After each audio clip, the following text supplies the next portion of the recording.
ஆப்கி அதாலத்தில் film star Ranbir Kapoor மீது உள்ள குற்றச்சாட்டு. இவர் ரொம்பவும் நாட்டி. ரன்பீர், உங்களோட ஸ்கூல் ரெக்கார்டை நான் முழுசா பார்த்தேன்.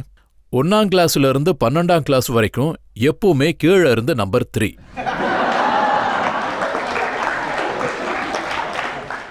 இல்ல புரியல, நீங்க எனக்கு சப்போர்ட் பண்றதுக்காக கிளாப் பண்றீங்களா இல்ல கேலி பண்றதுக்கு கிளாப் பண்றீங்களான்னு.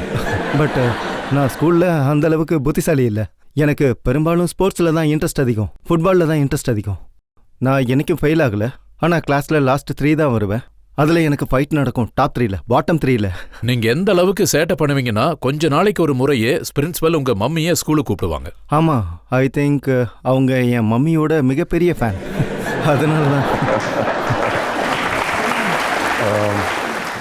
அவங்க எப்போல்லாம் ரிப்போர்ட் கார்டு வருமோ வருஷத்துல 3 நாள் மம்மி அழப்போறாங்கன்னு எனக்கு தெரியும். அவங்க எப்பவுமே என்னை பயமுறுத்துவாங்க, அது அப்பா கிட்ட ரிப்போர்ட் கார்டு காட்ட போறேன்னு. அப்பாவுக்கு ரொம்ப பயப்படுவேன் சின்ன வயசுல. அப்புறம் நானும் அழ ஆரம்பிப்பேன். நான் நல்லா படிக்கிறேன், நல்ல மார்க் எடுக்கிறேன்னு சொல்லுவேன். நான் இப்பவே ஹோம்ஒர்க் எழுத ஆரம்பிக்கிறேன். நீங்க ஒரு டீச்சரோட ஸ்கர்ட்டை தூக்கி பாத்தீங்கன்னு ஒரு டீச்சர் சொன்னாங்க. இல்ல அது போய் அப்படி எதுவும் இல்லை. விஷயம் என்னன்னா சார், என்னோட ஃபர்ஸ்ட் ஸ்டாண்டர்ட் டீச்சர் அவங்க ஒரு கிறிஸ்டியன் லேடி. மற்ற டீச்சர்ஸ் எல்லாம் சாரி கட்டிட்டு வருவாங்க. இவங்க கிறிஸ்டியன் லேடியா இருக்கிறதால ஸ்கர்ட் போட்டுட்டு வருவாங்க. ஸோ அப்போ நான் ரொம்ப சின்ன பையன், கிட்டத்தட்ட ஒரு 5-6 வயசு இருக்கும், 4 வயசு இருக்கும். அப்போ கிளாஸ் நடக்கும்போது அவங்க டேபிள் கொஞ்சம் ஹையாக இருக்கும். அதனால அவங்க உட்காரும்போது அவங்களோட லெக்ஸ் தெரியும். ஸோ நானும் என்னோட ஃப்ரெண்ட், அவன் ரொம்ப குறும்புக்காரன், அவன் என்னை என்கரேஜ் பண்ணுவான், கமான் கமான்னு. ஸோ நாங்கள் அங்கே உட்காந்து அவங்களோட லெக்ஸை பார்த்துக்கிட்டே இருப்போம். ஆனால் நாங்கள் அதுக்கு மேலே எதுவும் நான் சும்மா வெறுமனை பார்த்தேன், ஆனால் அவங்கள தொடரலாம் கிடையாது. பார்க்கறது கிரைம் இல்லை சார். அது நீங்கள் எந்த லா புக்கில் பார்த்தாலும். உங்களுக்கு இதெல்லாம் சின்ன வயசுலயே தெரியுமா எந்த அளவுக்கு பண்ணா இது கிரைம் இல்லைன்னு? அதெல்லாம் தெரியும். ஐ திங்க் நம்ம எல்லாரும் லா தெரிஞ்சுக்கிறது ரொம்ப முக்கியம். வி ஷுட் ஃபாலோ த லா. நான் ஏர்லியராகவே லாவை ஃபாலோ பண்ண ஆரம்பிச்சிட்டேன். ஆனால் என்னோட ராங் திங்ஸ் எல்லாமே என்னோட ஓன் வேலை தான் பண்ணேன். நான் உங்களோட இன்னொரு குறும்பவும் கேள்விப்பட்டேன். நீங்க உங்க அப்பாவுடைய ஆஃப்டர் ஷேவை ஃபுல்லா குடிச்சிட்டீங்களாமே? ஆமாம், அது உண்மைதான். விஷயம் என்னன்னா, எஸ்பெஷலி நாங்கள் சின்ன பசங்களா இருக்கும்போது எல்லாருமே சீக்கிரமா பெரிய பசங்களா ஆகணும்னு நினச்சிட்டு இருப்போம். சீக்கிரமா சேவ் பண்ணணும்லாம் தோணும்.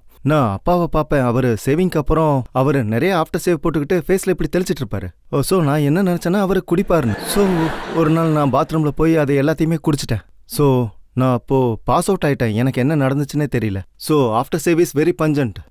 அப்போ என்னை ஹாஸ்பிட்டல் கூட்டிகிட்டு போனாங்க. எனக்குள்ளே பைப்பை விட்டாங்க, அப்புறம் ஆஃப்டர் ஷேவை வெளியே எடுத்தாங்க.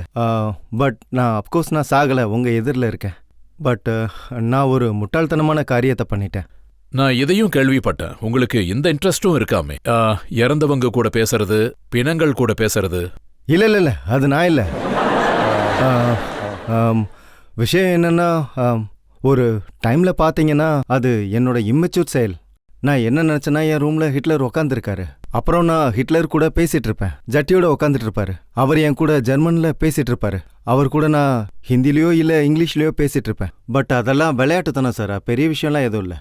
அது சின்ன வயசு. சரி, விளையாட்டுத்தனமான விஷயங்களை நான் விட்டுறேன். நீங்க காலேஜ் போனீங்க. அப்போ 3 வருஷத்துல உங்களுடைய அட்டெண்டன்ஸ் 2%. ஆமா சார்.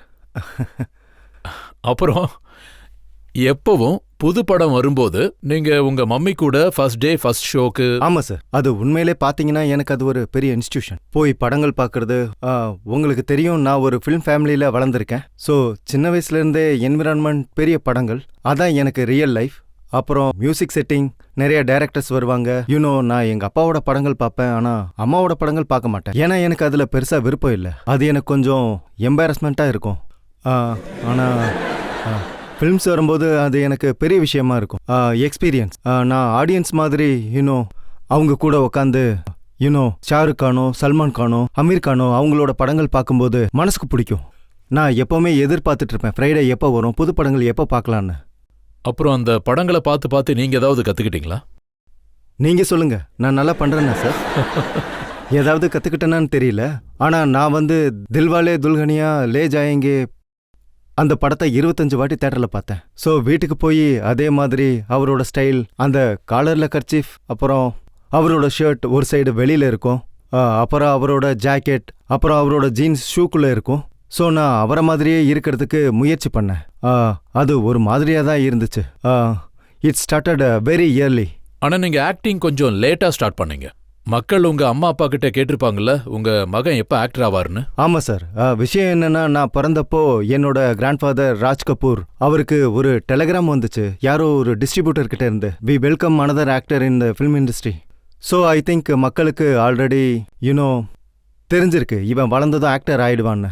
எனக்கு கிட்டத்தட்ட 18-19 வயசுல எல்லா ஃபிலிம் ஆஃபர்ஸும் வர ஆரம்பிச்சது. எங்க அப்பா என்ன நினைச்சாருன்னா, இவனுக்கு மூளை ரொம்ப கெட்டு போயிடும் யங் ஏஜ்னு. ஸோ இவன் எஜுகேஷனை கண்டினியூ பண்ணணும், நல்ல எஜுகேஷன் கிடைக்கணும், அமெரிக்காவுக்கு போகணும், ஃபில்ம் மேக்கிங் கத்துக்கணும், ஆக்டிங் கத்துக்கணும்னு நினைச்சாலும் கத்துக்கட்டும்.